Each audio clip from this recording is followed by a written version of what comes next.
Hello guys, kumusta kayong lahat? What's up mga kabiyahero? Magandang hapon sa inyong lahat. Shout out sa mga sumusuporta sa aking YTC, yung mga EDHB, mga kabady ko sa All Tribal Helpers of the Philippines, at mga taga-Asura, Sariaya, Quezon, mga taga-Warbox, lahat ng taga-Asura, mula sa manager, safety officer, mga supervisor, Enja, Oscar, lahat kayo dyan mga idol, shoutout sa inyo. At sa mga kaibigan natin sa Subic at sa mga palaging mga nanonood ng ating YTC, shoutout sa inyong lahat dyan. Narito tayo ngayon sa Carmona, Cavite, at ang ibablog natin ay yung mga hinuhuli ng walang sticker. Panoorin.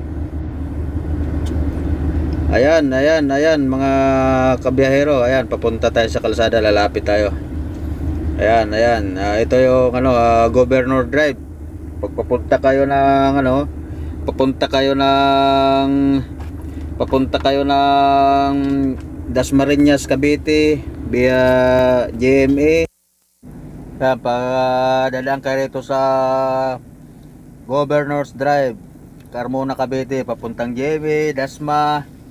Yan, mga lahat ng delivery. Yung mga lagi na dumadaan dito, alam na nila to. Kaya lang, baka maya kumuha kayo ng November 2020, akala nyo pwede pa. Hindi na yan, kasi ang nila 2021 na ngayon. Hindi yan kagaya ng lisensya na pagka mayroong, pag kinuha mo ng November din expire. Dito sa taon sila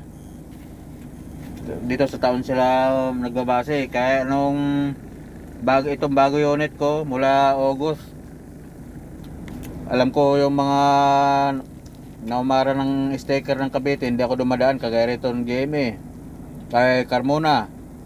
Kahit papunta ko ng Silang tulad ngayon, dito ako sa Carmona. May dahil pag kumaliwa ako dito, paglabas ko may sticker, gagaling ko kanan ako, papuntang Silang via Tagaytay nila ako, kasi wala pa kami sticker.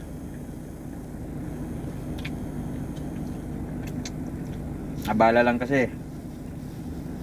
Kaya kailan pagdadaan ka rito sa Carmona Governor's Drive, galing kayo ng exit ng Carmona, pasiguro na kayo pera. Kaya bibiyahe pa lang kayo rito sa GMA Cavite, daan ng Carmona. Pag-araw, sabi nyo sa amo nyo, magdala kayo ng pera na pangkuha ng sticker. Kasi napanood ko sa vlog ng driver na yan nga, si Ryan Ariscon Vlog, ang driver vlogger. Sabi nyo, napanood nyo na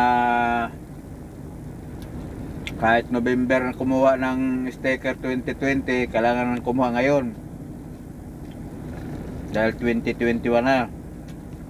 Ay baka yun nga, isipin na yung lalo pagbaguhan ng ginamo nyo, bagong tracking lang. May isipin na, sakuha lang natin ng November, pwede pa yan, hindi na ho.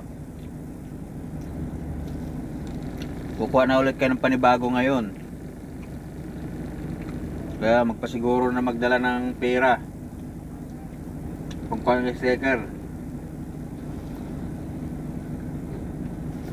para di na kayo maabala. Sa lahat ng dadaan dito sa Carmona, Cavite, Governor Drive,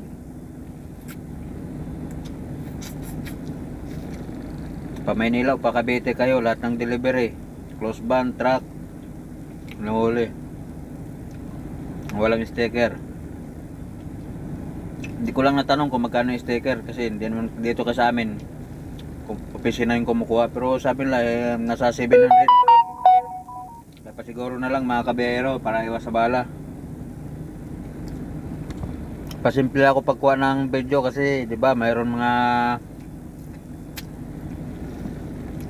mga takot sa video, para iwas sa komosyon. Pasimple na lang ako pagkuha ng video. Ang importante sa akin kasi bigay kalaman tayo sa mga kapwa natin driver na dumadaan dito, o nga first time pa lang dadaan galing probinsya, basta araw. Kung kaya nyo, kung hindi naman na rush yung biyahe nyo, kung pwede nyo gabi biyahe, gabi na. Kasi sa gabi walang nanghuli ng sticker Cavite. Ay pag araw talagang mainit sa mata pag wala kayong sticker ng Cavite.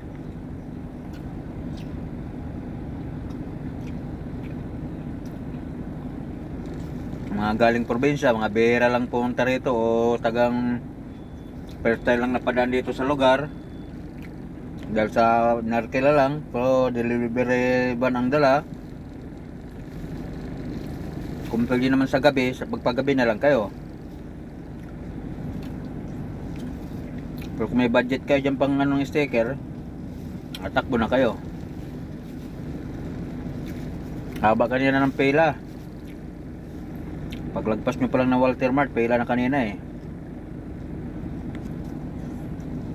Kasi yung iba na kabisado na huminto na agad. Diyan na naghintay ng ng para kasi huliin at huliin kayo.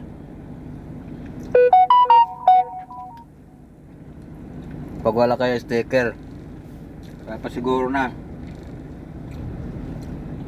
Iwas sa bala ba?